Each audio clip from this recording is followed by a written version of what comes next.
सिम्मी की शादी एक जॉइंट फैमिली में होती है जहां उसके पति राकेश के चाचा चाची भी साथ रहते थे।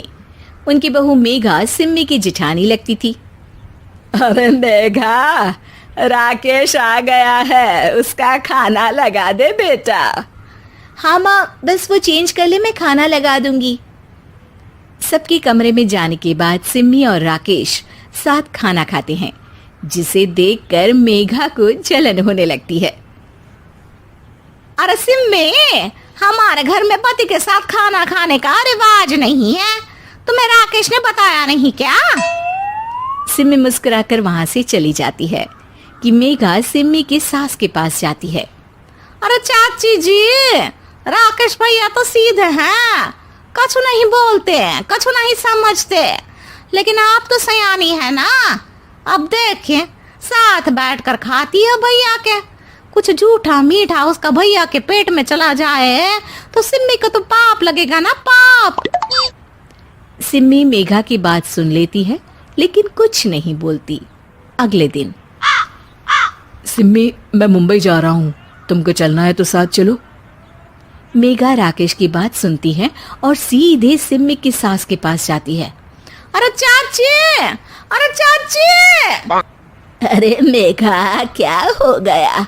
बहुत परेशान लग रही है, सब ठीक तो है ना? अरे नहीं ना चाची, कैसा ठीक है?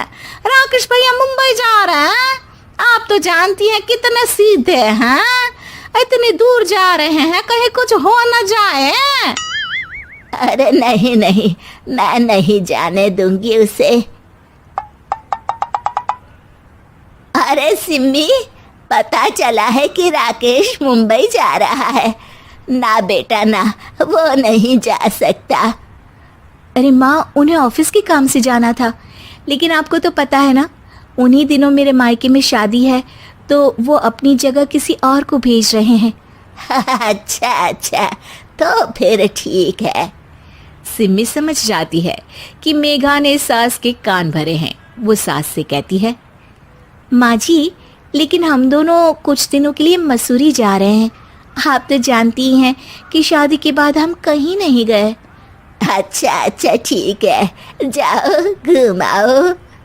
सास वहां से चली जाती है। सिम्मी अपने कमरे में कपड़े पैक कर रही होती है कि तभी मेघा आ जाती है।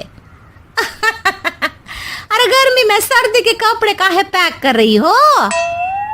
सिम्मी को मेघा पर नाराजगी तो होती है, लेकिन फिर भी वो कुछ नहीं बोलती। दरअसल मैं और राकेश हनीमून के लिए मसूरी जा रहे हैं ना। का हनीमून? हाँ हाँ, हनीमून। क्यों? हनीमून के लिए तो पति पत्नी ही जाते हैं ना, तो मैं और राकेश जा रहे हैं। मेघा भागकर सिम्मी की सास के पास जाती है। अरे चाची, सच में तुम लोगों जितना सीधा परिवार तो मैंने देखा ही नहीं है। अरे अकेले भेजोगे दोनों को? मैं और सुरेश तो कभी अकेले नहीं गए। हाँ भाई, हम तो परिवार में ही अच्छे, बड़ों के बीच, ऊपर से खर्चे है भगवान। अरे चाची, पहाड़ी इलाका है, कुछ हो गया तो? सास सीधी सिम्मी को बुलाती है, लेकिन सिम्मी तो वहीं सास के कमरे के बाहर ही खड़ी थी। बस मेघा दीदी, आपसे यही उम्मीद थी। अरे बड़ी हूँ, घर के कायदे कानून तो मैं ही बताऊंगी ना। अरे तो अपने घर में रखिए ना सारे कायदे कानून। आपकी सास खुद खाना बनाती है, क्योंकि आप यहाँ आकर मेरी सास के कान भरती हैं। आपका पति हमेशा खुद खाना लेकर खाते हैं, क्योंकि आप मेरे घर में ये देखने के लिए बैठी रहती हैं कि मैंने और राकेश ने साथ खाना खाया तो खाया कैसे। मेघा दीदी, आप अपने घर और घर वालों का ख्याल रखिए। मेरे घर में ज्यादा घुसने की जरूरत नहीं है, और हाँ, मैं अपने सास और पति को संभाल लूंगी। मेघा चिल्लाती हुई वहां से चली जाती है, जिसकी आवाज सुनकर राकेश वहां आ जाता है।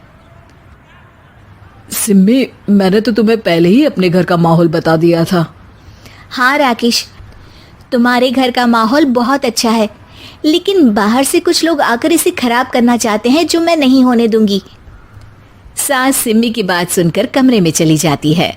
सिमी और राकेश घूमने जाते हैं और जब वापस आते हैं तो दरवाजे में मेघा और उसके पति खड़े होते हैं, वो भी सामान लेकर। अब छोटे मर्यादा तोड़कर घूम रहे हैं तो हम काहे नहीं। अरे भाभी, तो आपको किसने मना किया है? वैसे भी 4 दिन की जिंदगी है, दूसरों के घर में ताक झाक करके बिताने से अच्छा हो मौज करके ही बिताओ।